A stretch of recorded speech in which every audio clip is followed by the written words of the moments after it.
Okay. Now this isn't audio related, but I know there's a lot of you guys out there that drive trucks.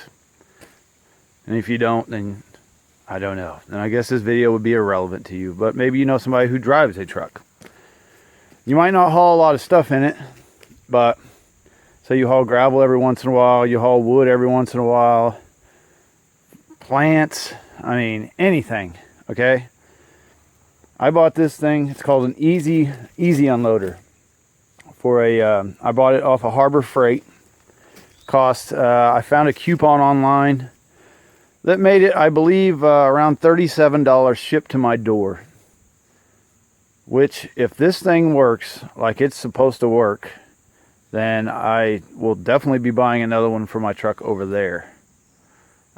This thing is rated to unload 2,000 pounds, 1 ton. And I actually have almost 2,000 pounds of gravel right here. I'm like at 0.9 from getting see, what was it, or 0.1 maybe from even reaching a complete ton. So I should be able to stick my handle in here. There's a handle that goes right here. I have it in my truck, and it just spins and wraps this thing up and unloads it. Okay, now I've watched a lot of videos. The videos I seen, I believe, were like 4 and 5 years old. So I kind of wanted to make a newer one. This thing took me about 20 minutes to put on my truck bed. It's because I didn't know what I was doing. I was kind of reading funky. The directions are decently clear. There's 2 pieces that are on here together that they say to put together, but they're already together when you get them. If I bought another one, it'd take me probably 10 minutes to put it on my other truck over there, which is a 1/2 ton. This is 3/4 ton. Diesel, my favorite truck.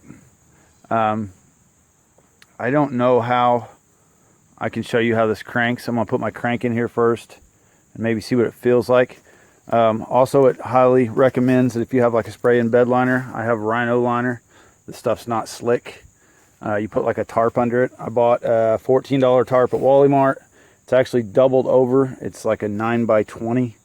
It's doubled over, goes all the way up under my toolbox there, and it's on both sides. Now obviously this will miss a little bit of gravel, which I hauled.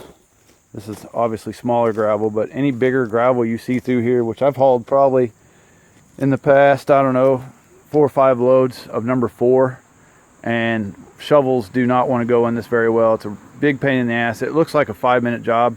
It is not. It's actually a real big pain in the ass. Even number 8s, which is the small driveway gravel, like that, still you sweat. So if this works like it's supposed to, I'm going to be excited. Okay, here's the thing. One thing is, for my little bit of turning there, I'm buying another one. It's pulling it. It's pulling it off there. I'm having to use 2 hands, put a little bit of effort into it. I weigh like $160. I wouldn't call myself the puniest guy in the world, but I damn sure ain't no beefcake. I really believe my wife could probably turn that handle and get it. What I'm going to do is I'm going to wait for my wife to get home. I don't want all the gravel in one pile, because then obviously I'm going to be shoveling again. I kind of want it spread up through there. Through here, it's a low spot. It gets my tires muddy and all that. And I'm going to actually have her be in the truck and kind of slowly pull it up as I like unload it. So it'll be like, you know, a spreader. But man, this thing keeps cranking off here like it's doing. Yeah, less than $40 shipped to your door. I'll take 5 for the headaches I've went through. Like, I've unloaded this gravel, man. I'm telling you, sweat your ass off. Go get you a ton of number 4s and give it a try, and I guarantee you will not want to do it again. But when you're cheap like I am, you don't want to pay, you know, $200 for a dump truck to come out, unless you need a whole bunch, which I do, but I don't want to pay for it right now. So I have a gravel pit not too far. So yeah, maybe I'll get my daughter to film it while I'm turning that crank right there. The crank is, the only complaint I seen was the crank really just, there's nothing to hold it in there. So it just kind of goes in that slot right there, like so, and it's all floppy.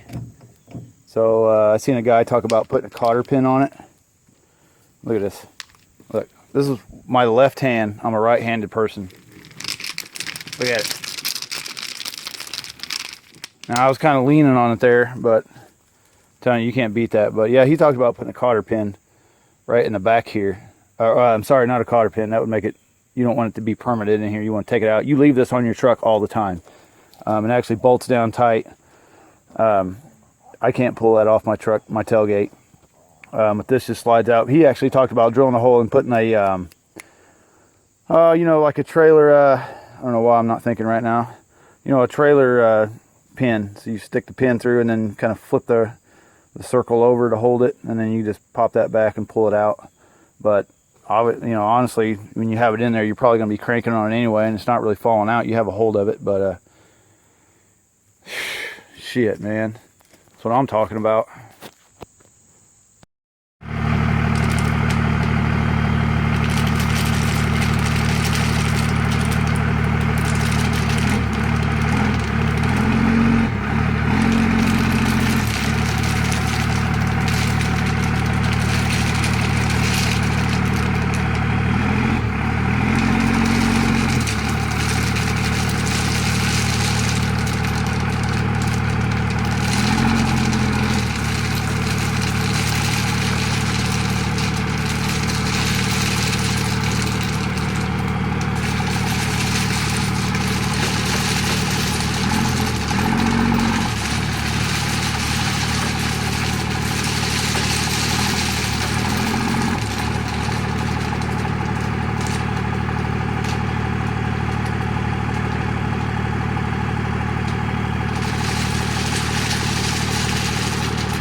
All right, so what happened was rolled out great.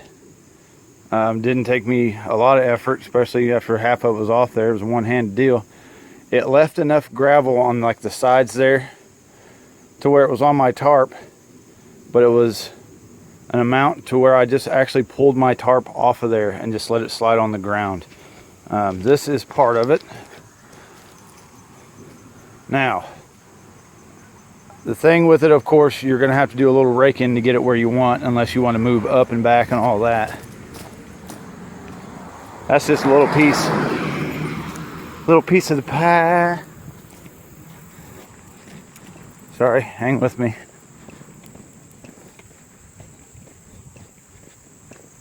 I got two little driveways. Had a few pieces fall off while my wife was pulling it around to the other side. And then there's this, which of course you can see it's lumpy. You know, I dumped a lot there because I mainly needed in here and here. Could have actually pulled over a little bit more and got one side, but then one other side would not be. So all I gotta do is a little raking back and forth, which is no big deal. Way easier than shoveling. Oh my God, I'm buying another one for that truck. Absolutely worth every single penny. Hell, I'd pay $100 for one of those. No problem. Oh, I forgot to show you over there. There's two straps that go around the roll while it's not in use to keep it from unrolling and hitting a car. Here you go. Hold on a second. Dang it, I can't remember how to flip my camera around. Anyway, here, I'll do this for you. There is two Velcro straps that go around it while you're driving. One of those already broke on me, which I get a new one for like $1 at Walmart. Ooh, whoop-de-doo. Get one. If you don't have one, if you don't have a truck, buy one of those too. Meh.